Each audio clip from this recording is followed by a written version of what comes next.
अस्सलाम वालेकुम जी, उम्मीद है आप सब खैरियत से होंगे। आज मैं अपनी एक कनाल की साइट है और लाहौर के अंदर हम उसकी जो है वो कह लें कि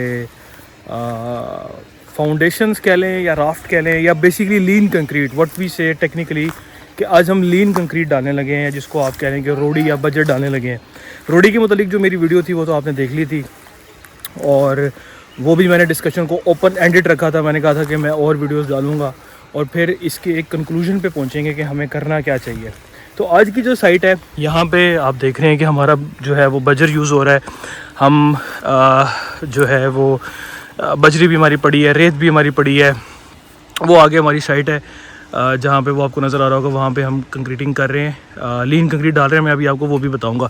तो पॉइंट ये है कि हमें बजर डालना चाहिए या रोडी डालनी चाहिए। रोडी के जो कॉन्स थे वो मैंने आपको थोड़े से बताए थे, लेकिन उसमें भी अगर हम रेशो ठीक कर लें तो उसका भी कोई ऐसा इतना मसला नहीं है। तो ये बजर आया है। अब ये बजर के मुतालिक मैं पहले चीज़ें एक्सप्लेन कर दूँ कि ये होता क्या है, आता कहाँ से है। ये जो बजर है ये नेचुरल स्टोन है और ये जो हमने अपनी साइट पे मंगाया है ये जो है वो सरगोदा का बजर है। लाहौर में दो तरह के बजर आते हैं स्पेसिफिकली, एक दीना का बजर और एक सरगोदा का बजर। दीना का बजर चूँकि गोल शेप में होता है, राउंडेड शेप में होता है, तो बीइंग एन इंजीनियर मैं उसको रेकमेंड नहीं करूँगा क्योंकि उसमें मटेरियल्स की आपस में इंटरलॉकिंग नहीं होती। गोल है ना, स्लिप मार जाएगा। मटेरियल गोल है ना, तो उसकी राउंडेड एजेस की वजह से ना वो स्लिप मार जाएगा और वो आपको इन लॉन्ग टर्म्स आपको स्ट्रेंथ या स्टेबिलिटी नहीं दे सकता। जबकि ये वाला जो बजर है ये हमारा सरगोदा का बजर है, ठीक है। ये फ्लेकी पार्टिकल्स होते हैं, डिफरेंट साइज़ होते हैं, 1.5 इंच 1 इंच से लेकर 2-2.5 इंच तक इनके साइजेज़ हैं, डिफरेंट साइज़ हैं। इसको हम अब यूज़ कर रहे हैं अपनी फाउंडेशंस के लिए।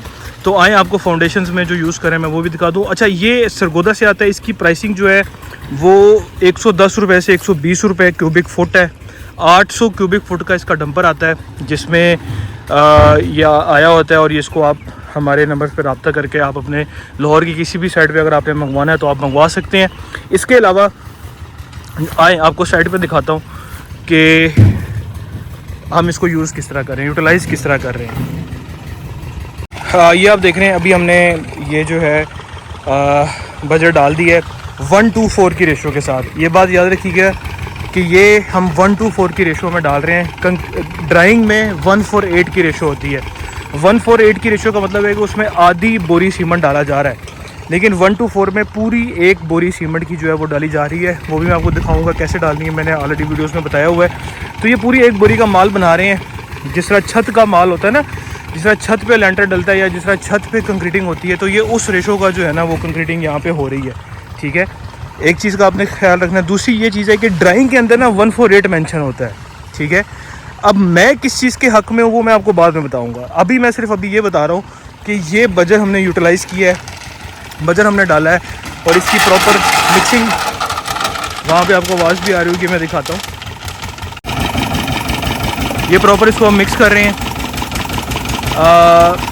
2 रेडियाँ बजर की, 1 रेडी रेत की और 1 बोरी सीमेंट की। ये 1:4 की रेशो है जो हम इस कंक्रीट मिक्सर मशीन के अंदर डाल रहे हैं।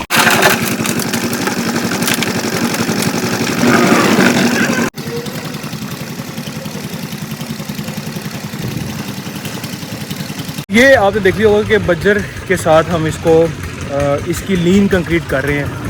अब बजर डालना चाहिए या रोडी डालनी चाहिए या हमें कंक्रीट करनी चाहिए। तीसरी चीज़ है कि हमें कंक्रीट करनी चाहिए कि बजर डालना चाहिए कि रोडी डालनी चाहिए।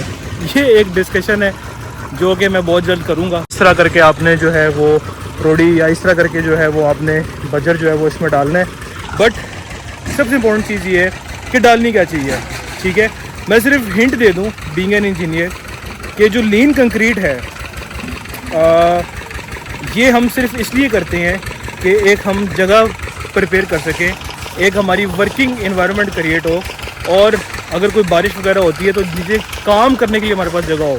इसका स्ट्रेंथ और स्टेबिलिटी से कोई ताल्लुक़ नहीं होता, एक चीज़। दूसरी चीज़ ये है कि आप रोडी डालें या बजर डालें, it's not going to make much difference. कुछ ज़्यादा डिफरेंस नहीं क्रिएट करने लगा।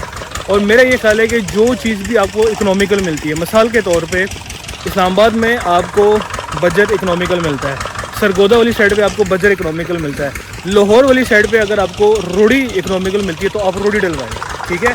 हाँ, अब वो डिस्कशन हो सकती है कि रेशो क्या रखनी है। ड्राइंग में 1:8 की रेशो होती है, यानी 1:4:8 का जो है ना वो मसाला होता है, यानी आधी बोरी का माल। लेकिन आधी बोरी का माल जो है वो मैंने हिसाब लगाया कि उसकी ना मिक्सिंग सही नहीं होती। तो एक तो रोडी भी आप अच्छी साइज़ पे कुटाएं, रोडी का भी अच्छा साइज़ होना चाहिए।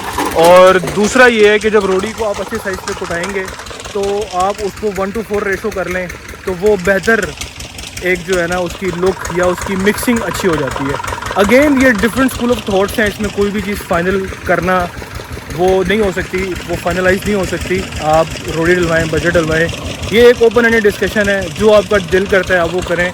इसका स्ट्रेंथ से, स्टेबिलिटी से कोई ख़ास ताल्लुक़ नहीं है कि जिसकी बेस पे हम डिसीजन लें। तो आप रोडी डलवा लें, बजट डलवा लें, इट्स अप टू यू। मैं इस डिस्कशन को क्लोज़ कर रहा हूँ। उम्मीद है वीडियो आपको पसंद आई होगी। इस तरह की मज़ीद इन्फॉर्मेटिव वीडियोज़ देखने के लिए आप हमारे चैनल को लाइक, सब्सक्राइब और शेयर कर दें। बहुत